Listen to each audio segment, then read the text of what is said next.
Hi, I'm Linda Van Hart, Visual Arts Coordinator for Common Ground on the Hill for 26 years. Welcome to our Gallery Talks for week 2. Tonight we are talking about public art with Phil Grout, a photojournalist of over 4 decades, Michael Sipe, an enthusiastic Baltimore screen painter, member of the Baltimore Screen Painting Society, who's curating a show that you can see at Off Track Art Gallery next March, February, March, and Thomas Sterner, who has recently installed a public sculpture in Westminster, and I believe there are 2 in Frederick, among others. So you're going to hear about a variety of styles of art that are meant to be appreciated by the public. And the thing that I'm curious about is how do they get from the idea of creating a piece of art to be enjoyed by the public to actually having it in the public eye, either in print on someone's home or as a sculpture installed in a community. We're going to begin with Phil Grout. Phil is teaching all 3 weeks with us. We had to hire him for all 3 weeks because his class fills so fast, and was one of the first in every week to fill this season, even online. And it's challenging to teach photography, especially when you're outside online. But Phil's learned to do it. No learning curve there. Welcome, Phil Grout. Thanks, Linda. Yeah, it has been an interesting experience the last 2 weeks dealing with virtual photography. Unlike my last 54 years, when been able to see my subjects and interact with them, I have a slideshow I'd like to share with you that sums up these 54 years. It started out with a big lie. I flunked out of college, and the draft was breathing down my neck. I ended up enlisting in the Navy. The personnelman in the Navy interviewed me and got talking about public relations, journalism, and I lied and told him that I'd been a reporter for 2 years. And he said, okay, you're a journalist. So 2 months later, I was on the Gulf of Tonkin interviewing the Secretary of the Navy. That was my first assignment. And the rest is history. And I'll let this slideshow tell the rest.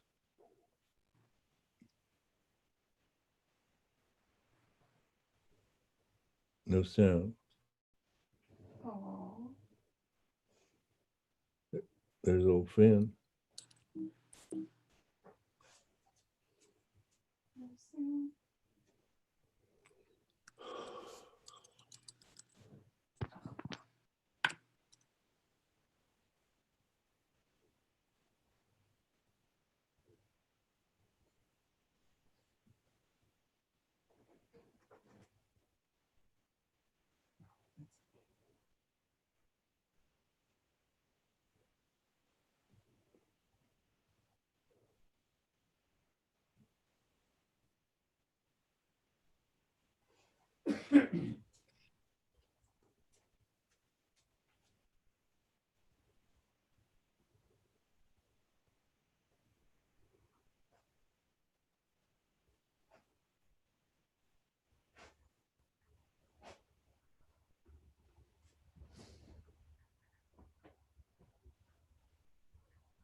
Yes.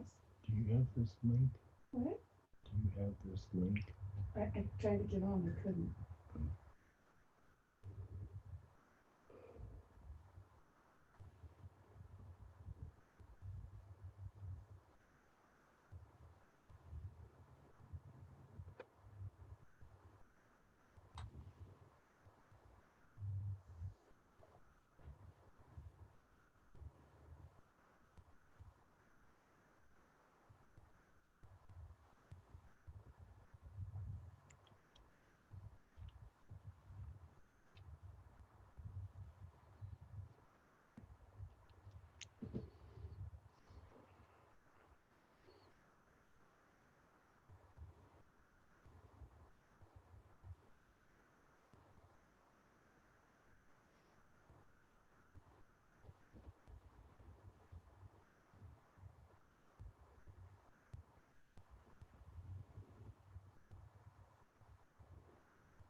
Sorry, there's no sound.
Phil manages to capture the intimacy of a one-on-one portrait photograph and also the intimacy of being in a place filled with wonder, not just in Carroll County, which has been his home for many years, and he certainly has recorded uh, Carroll County, but all over the world, from places where he's been as a man in the Navy and also as a commissioned photographer to document things in Africa and South America.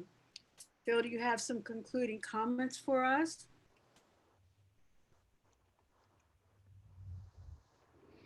Oh, It's a it's been a wonder a wonderful journey, um, and it's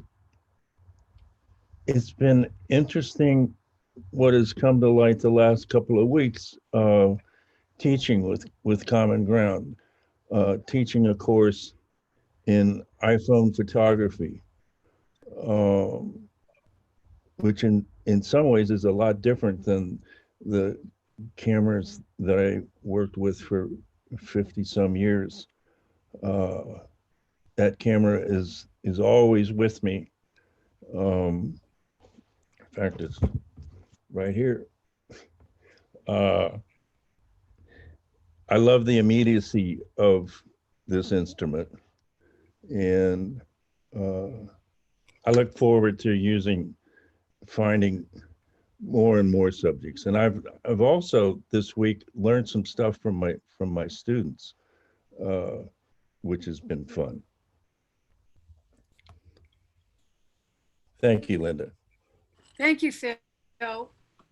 We look forward to your presentation next week as well. Our next artist, Michael Sipe, is with us for a second year. Some years ago, we had a colleague of his, John I.M. Pieri, teaching the Baltimore painted screen with us. It's a popular subject, and many of the screen painters do historic landmarks in Baltimore, the Washington Monument, the Inner Harbor, um, or sports-oriented memorabilia. There's quite a history that Michael is going to enlighten you about the Baltimore screen painting. Take it away, Michael. Thank you, Linda. In a second, I'm going to walk us through a PowerPoint, which basically goes on a journey through 4 generations of painted screen artists. I'm in that 4th generation. I'm an unabashed Baltimorean. I grew up in Baltimore in the northeast section of town, and my family had a retail fish business in the southeast. And so one of my tasks on weekends was to ride my bike from my home to go down and shuck oysters and scale fish. One of the wonderful things about that bike ride was I got to ride through these neighborhoods, which were open air art galleries, just block after block of painted screens. And in fact, at its heyday, probably in the 1950s, there were over 150,000 painted screens in the city of Baltimore. And so we're going to take a little journey through this PowerPoint to talk about how they came about, why they were important, and where we are today.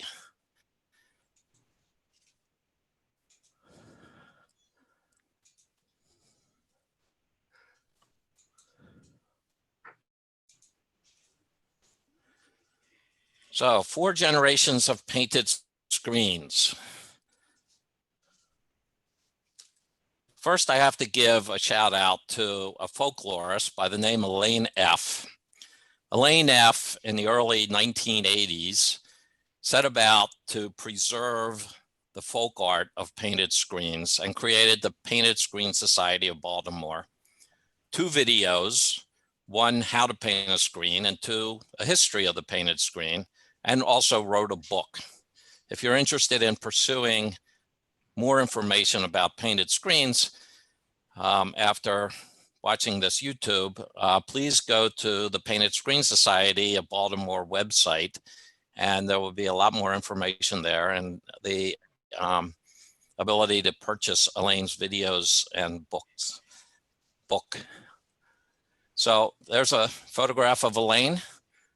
She's a little bit older now, but still a wonderful creature. I had the good fortune of having her work for me when I was employed by the city of Baltimore.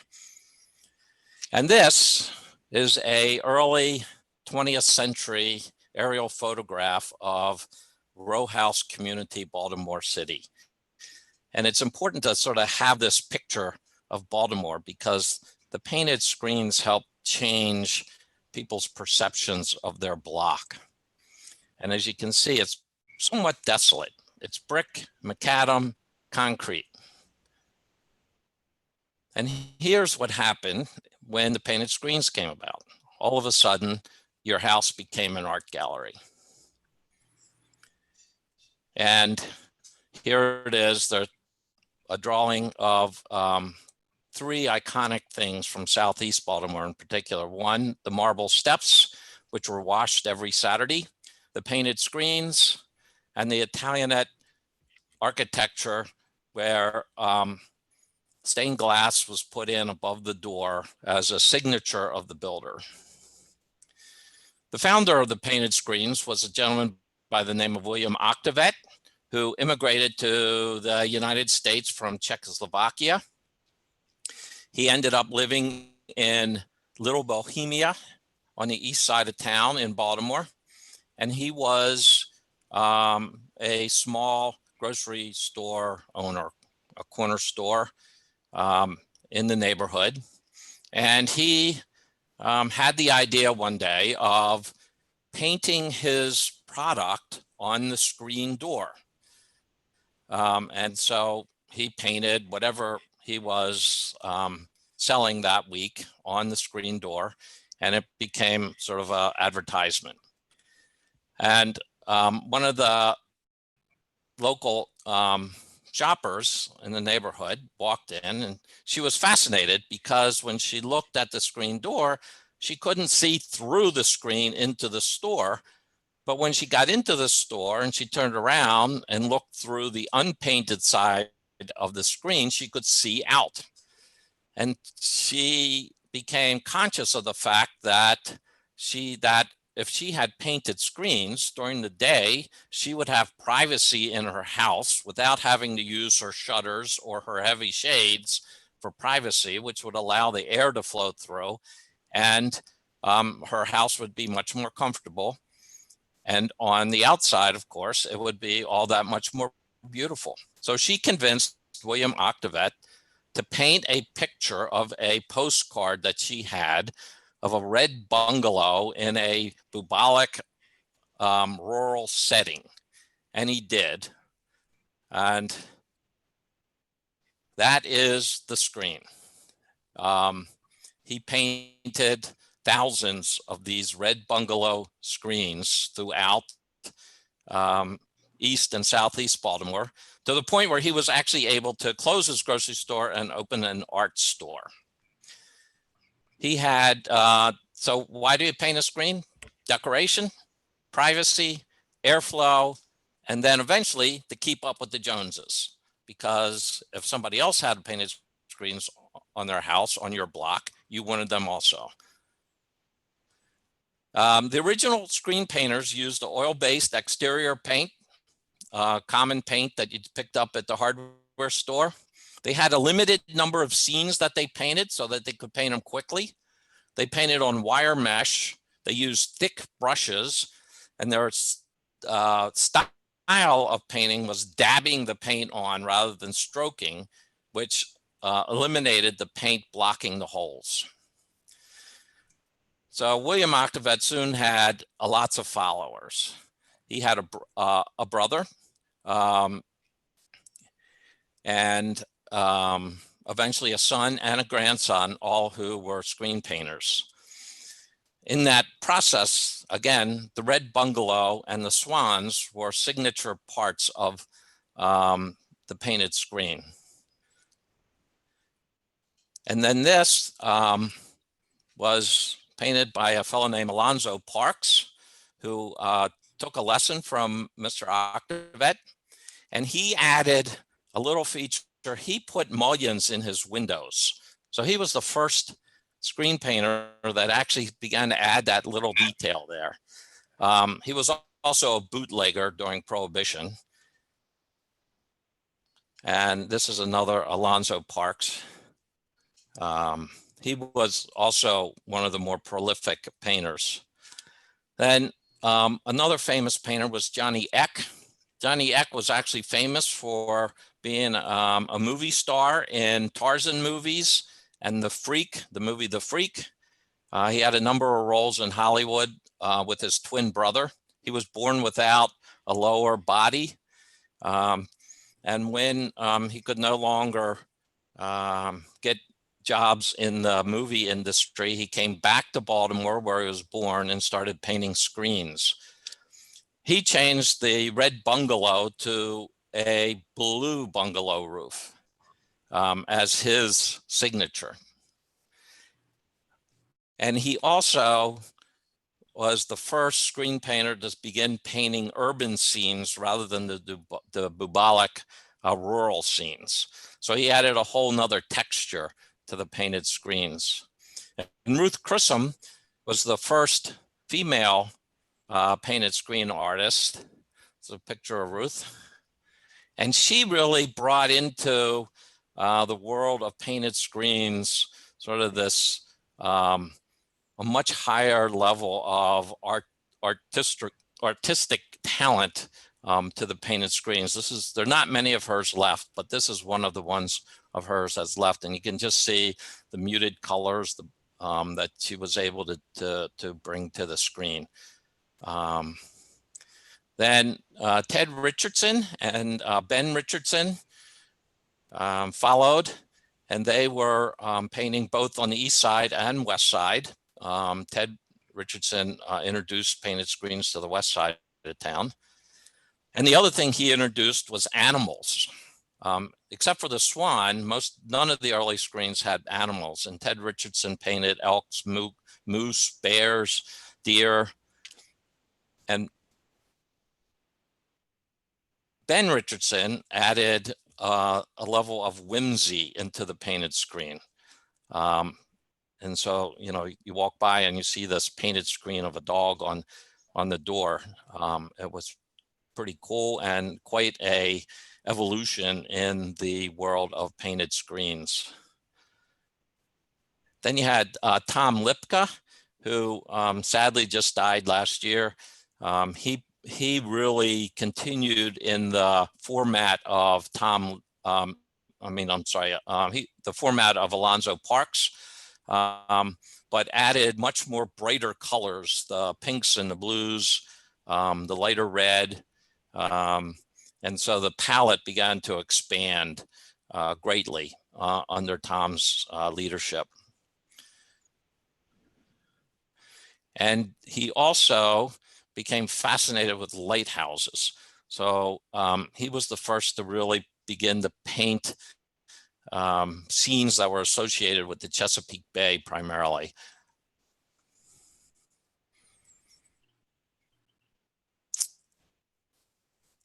And this is Frank Domes. I consider him to be the Grandma Moses of the painted screen early artist. He really simplified a lot of what he painted, but brought a number of different scenes to life. And then the last of the third generation of painted screen, Dee Herget. Dee Herget was a city employee for years.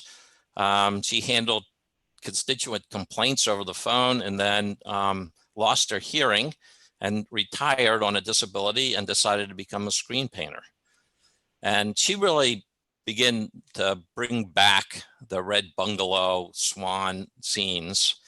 But at the same time, she picked up Johnny X themes of urban Baltimore. And this is one of her famous ones with Fells Point, East Baltimore, and the Inner Harbor. And then we moved to the fourth generation, our contemporary artist. We have, and there's a new way of painting. We now use acrylic versus oil. Acrylic dries faster, so you can put more layers on. We do individualized scenes. Really, most of the artists that are working today sit down with a customer and paint what the customer wants for the front of their house. And we also have a demand for windows and doors that are painted and as hung art interior. We've started using foam brush versus the bristle brush. And we've moved away from painting on the wire mesh to animal proofing screen. I had the misfortune of one of my first screens being destroyed by a cat and having to paint it over again. But the other benefit on that is that the synthetic mesh is flatter than the wire mesh, which is round. So you can get more paint on and it's longer lasting. Johnny M. Perry, who Linda mentioned at the beginning, is probably one of the most prolific contemporary artists. And these are just a couple of examples of his screens here. He is in Berlin on the Eastern Shore. Bishopsville on the Eastern Shore. And he paints both very realistic scenes and actually some almost impressionistic scenes. Anna Pasqualucci is down in Anne Arundel County, and this is one of my favorites of Anna. I always imagine that this cat is the cat that destroyed one of my first screens. And she paints, again, a lot of scenes that are related to the area that she lives in. But as we all do, well, somewhere along the line, we have to paint a red roof bungalow, and this is Anna's. And Lisa Penn, who is also down on the Eastern Shore in near Ocean City. She has really pushed the limits or the edge of the envelope on her style of painting. Beautiful work. This is her red bungalow. And she is a huge fan of Edgar Allan Poe. She has a ton of screens that she's painted of Edgar Allan Poe. And then this is her lighthouse scene. And then lastly, as myself, these are just a couple screens that I've painted. This is a rooster. Sports memorabilia, as Linda mentioned, the Washington Monument. This screen I painted for a family up that are up in the Adirondacks, and they have an eagle living on their property. So they wanted an eagle. This is probably the hardest screen I painted, but so it was both a portraiture and art related. And there's a funny story related to it, but I don't have time to go into it now.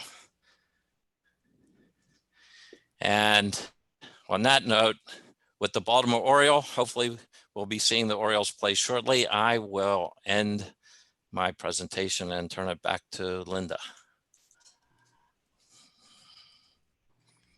Thank you, Michael.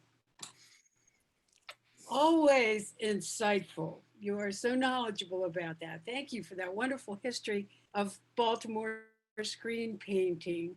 It truly is a public art form, whether it's done by the person who lives there or commissioned from a practitioner who's known in the neighborhood.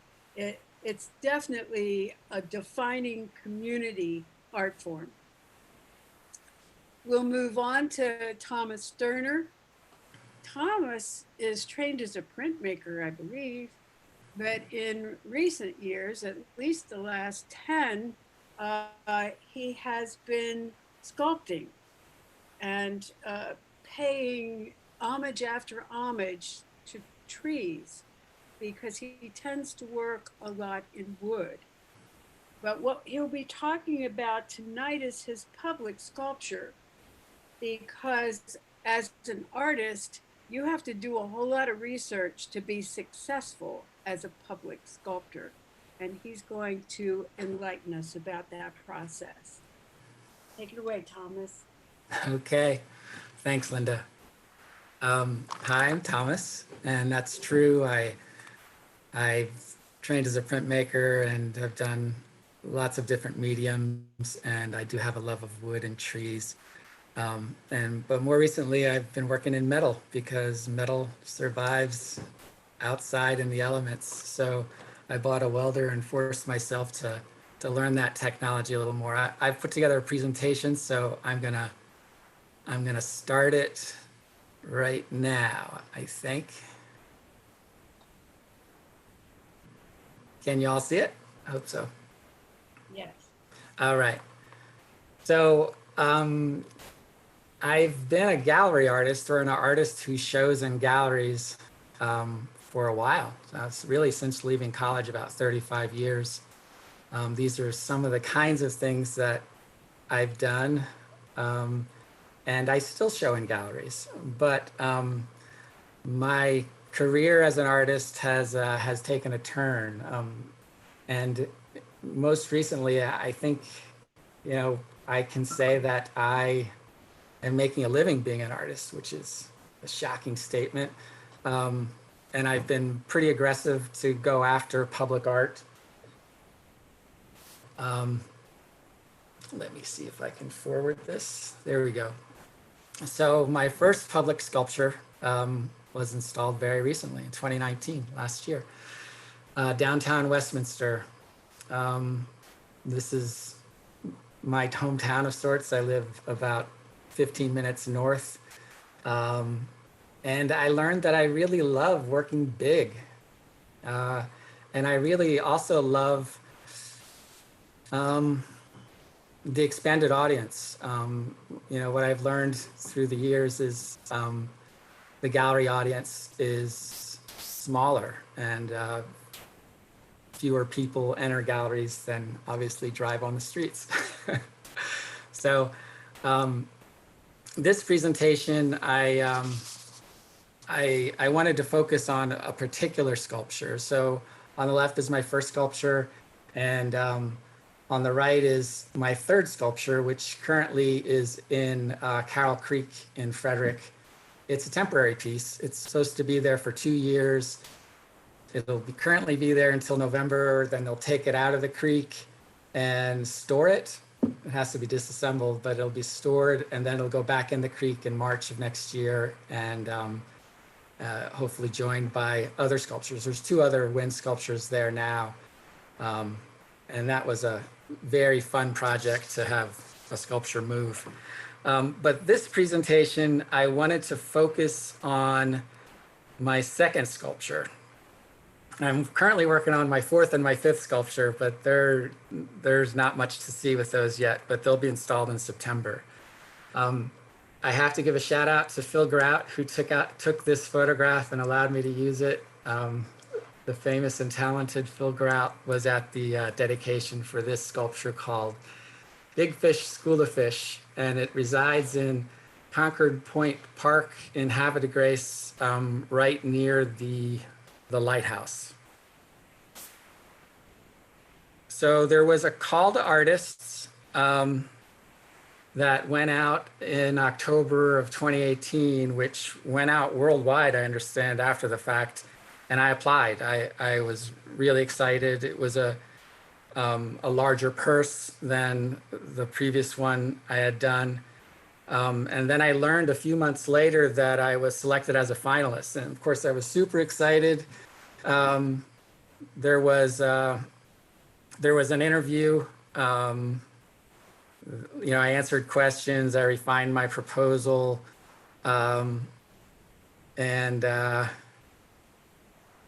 This here is the original sketch out of my sketchbook, which I actually included in my original proposal when I submitted it. There's 2 different kinds of call to artists for public works. One is where they ask for a proposal. Another is where they ask for your qualifications, and then they decide if they want you to give a proposal. This one is more fun, where they're actually asking you to show your idea. In addition to the sketch, I produced a Photoshop layout of nested fishes, which was the concept. I did this so that I could estimate the number of fish I would need to produce the large 12-foot long fish that I proposed. And it also was very useful after visiting the site, which is like a perfect, you couldn't ask for a better site. Visible from the land, visible from the water. The lighthouse is a stone's throw away. It's a really popular park. I took that rendering and superimposed it onto the site and submitted it along for the proposal. So that was helpful and effective. So I met with the Art Commission, the city. I began to really plan things out after I was selected. I guess I didn't even say that. After I became a finalist and there was a lot of back and forth, I was really happy to be selected for this piece. So I produced a drawing that I needed help with the rolling of the support tubes. That's on the right, and on the left, bottom left, you can see how I'm laying out the overall size and how it's going to be supported. the image I'm trying to convey. I took a lot of detailed measurements from my sketch, and I had to convert that to a much larger scale. And I wanted to, this was so important to give the piece life in its supersized scale. And the drawings for layouts, I superimposed the size of my trailer so that I could be sure to that I could actually transport it there, because this sculpture included not just making the sculpture, but also everything else, getting it there, digging the hole, pouring the concrete footer, that sort of thing. In addition to that, I decided I needed a better space to work outside, because stainless steel is a nasty material to weld. It produces a gas that is considered a carcinogen. So I made this attachment to my studio, which is in the back, an outdoor welding area, which includes an overhead I-beam that I can lift and manipulate the piece by myself. I created 9 different shapes of rockfish, which I also scaled different sizes of these rockfish and produced multitudes of those. 600 total I had laser cut at a company up in Pennsylvania who did a great job. It's 1/8" stainless steel. I began to weld. I made a wooden armature, laid everything out onto a template. You can see below there's like a life-size drawing where I laid out the structural pieces. After I finished the first half, I had to go inside to weld, because I wanted most of the welds to be on the inside rather than visible from the outside. So I'm going to play that again. That's so much fun. So I did that until I couldn't fit in anymore, and then I finished it from the outside. I really enjoyed working on this piece. Like being outside, I liked the piece in general. After I got most of it together, I should mention the eye holes are structural. There's a tube that goes through, and it's a good lifting point between that and the tail for maneuvering it. I also designed this connection of the fish armature to the actual rolled pole so that it wouldn't fail. I knew it was a stress point, and I didn't want to have to worry about it. It's cantilevered over top. People are standing underneath this piece, so I have to be sure that it's safe and secure. After I attached the tail, I was experimenting with all these surface finishes, and I really enjoy the swirl sanding of stainless steel and how light plays on it, both daylight and natural and artificial light. So I ended up building this medieval hoist so that I could lift the sculpture once it was on site. Renting a crane was problematic because of cost, and also it was going to tear up the lawn in the park, which was an objection of the city. So this was a challenge to figure out a way to do that. So I backed up the trailer under it, fastened it to the trailer, and loaded up the medieval hoist and drove it to Havre de Grace, which is about 2 hours from my studio. I rented this excavator, dug the footer hole, brought the piece to the hole, and then erected the hoist and started to lift the sculpture. And then once it was high enough and self-supporting, I removed the trailer, got it in the position I wanted, and then it was ready for concrete to be poured.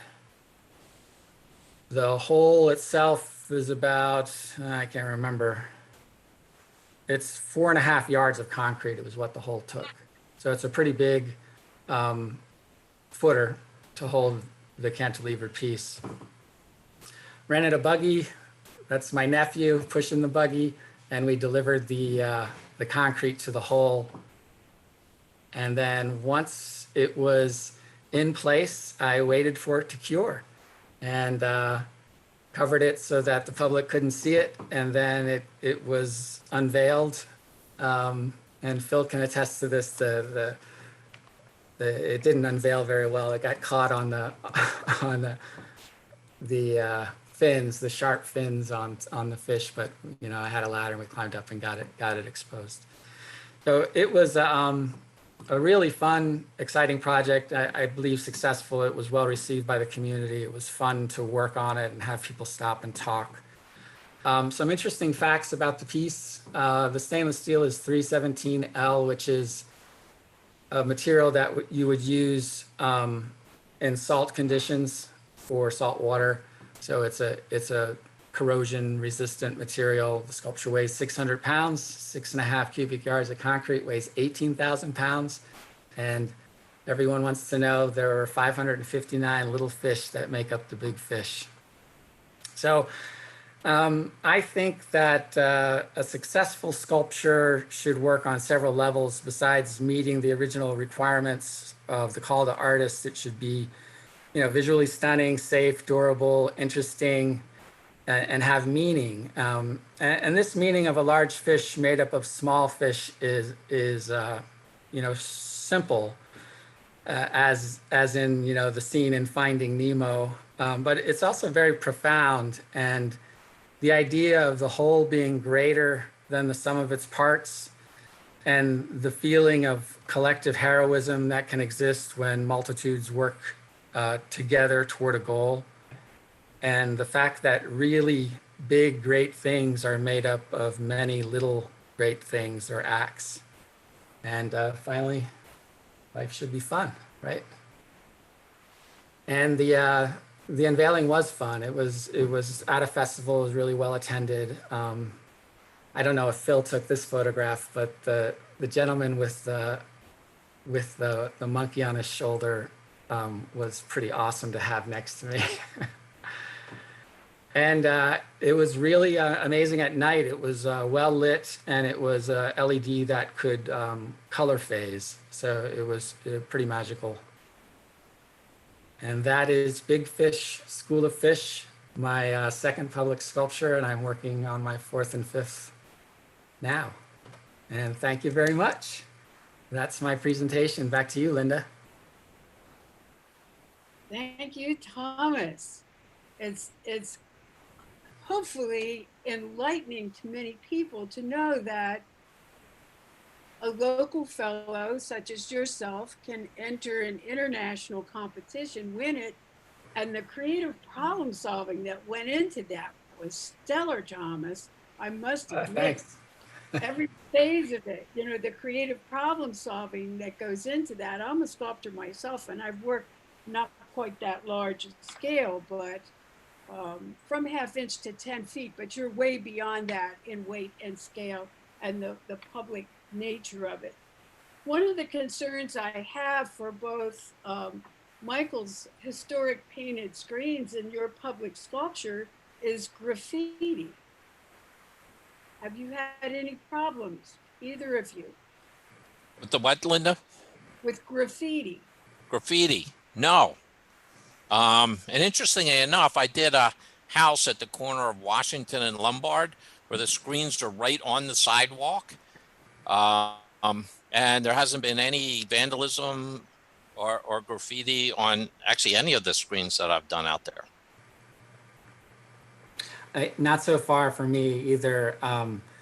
I did make a proposal for a wooden outdoor sculpture for Hagerstown, and that was the big question. You know, what if people carve their name into the sculpture? And I didn't have a comeback for that. With the stainless steel, I can always say solvent will wipe it right off because there's not even a paint layer. With the sculpture that I did for Westminster, that's painted steel, so you'd have to be a little bit more careful but no, I mean, the public has been pretty supportive, I think, and nobody's abused anything. And I try to build things so that several college students can hang off the end of them without them falling down.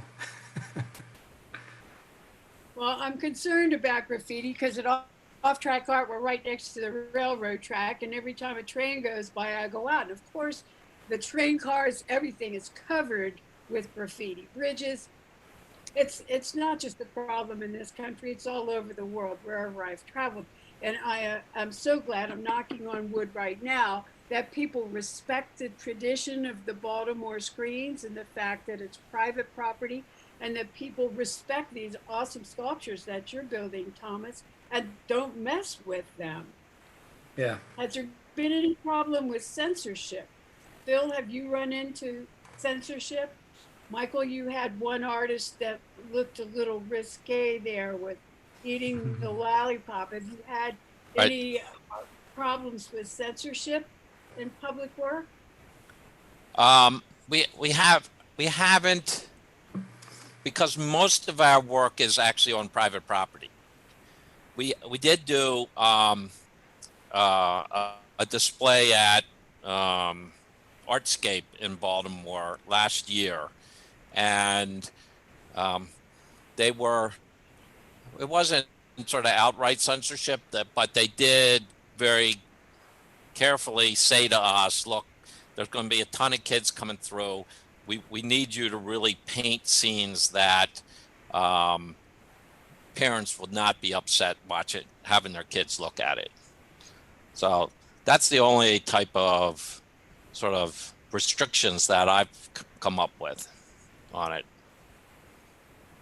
I had an interesting interaction with the Public Art Commission in Frederick about the Tree of Life that's in the creek that spins. There's a human. There's, oh my God, 89 animals. I can't believe I don't know that number. They're all different. And there's a human. And there was a lot of interest about the human in my renderings. Like, what sex is it? What's the nationality of the human? How to depict the human? And I went through 5 iterations. I didn't think it was a big deal. I just wanted a human to be represented. And in the end, I ended up making a child with their hands over their face, gloved hands, so that they were completely unidentifiable, except as a human. So I think it's interesting, and I think it's good that there was a sensitivity to it. I wouldn't call it censorship, but yes, certainly with public art, they do have to consider and be aware of all the objections that could possibly happen, which is so hard to do. That's amazing. With all the animals you had represented there, that you had the most flack about the one human figure. Yeah. Phil, have you had any in your journalistic career? Any dealings with censorship?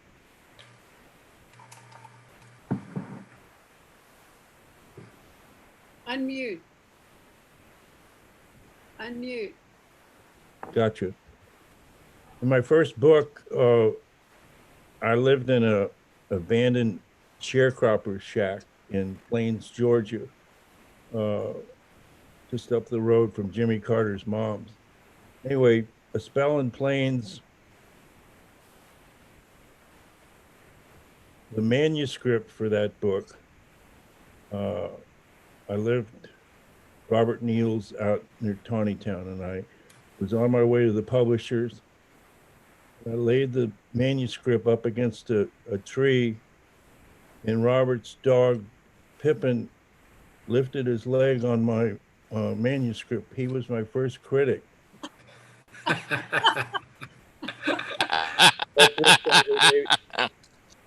That book, by the way, made the forecast section in the New York Times book review.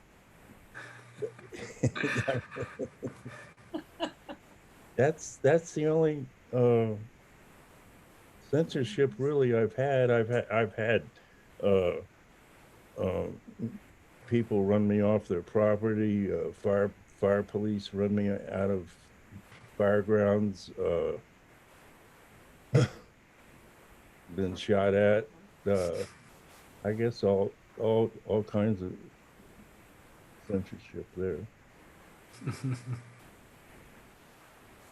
But the one that hurt the most was the first one, Pip and Neil. Well, this has been an amazing evening, gentlemen. It's been my absolute pleasure to moderate, to help conceptualize this presentation, and to have you all really do substantial contributions to enlightening our audience about public art, whether it's published, whether it's part of a private home or business in a community, or whether it begins to represent the community as a piece of permanent sculpture. And the methods that you've gone through, Thomas, to earn a living as an artist are very commendable. Not a lot of people would have the courage in your ability to solve the problems to get it done from the get-go. A daunting task. Well accomplished, all of you. Accolades to all of you. Thank Tomorrow you. night, don't Thank you, miss- Linda. You're welcome. Tomorrow night, our awards ceremony for Janet Kozacek and Robin Tillery kicks off an amazing Friday night concert. We are on at 8 o'clock. Please join us for that awards ceremony. Robin will be playing flute in a video, and Sakim will join us from Zoom. Sakim has a heart as big as the planet. He's one of our older instructors, and he has accomplished teaching via Zoom. And we thank him for his energy to continue doing just that. Later this evening at 8 o'clock, if you missed the Black Lives Matter show that was broadcast last Thursday, it is on again tonight. It is absolutely amazing. So if you haven't taken the time to see it, please do so. If you can't visit in real time, please go on our YouTube, Common Ground YouTube site. You can view any of these as many times as you like. Share them with your students by all means. This would be a great one to share with your students about public art. And join us next week for 4 more wonderful nights of gallery talks, 6:30 every night. Thank you. I'm Linda Van Hart, the Visual Arts Coordinator for Common Ground on the Hill. You are all welcome to my gallery anytime. Thank you very much. Have a good night.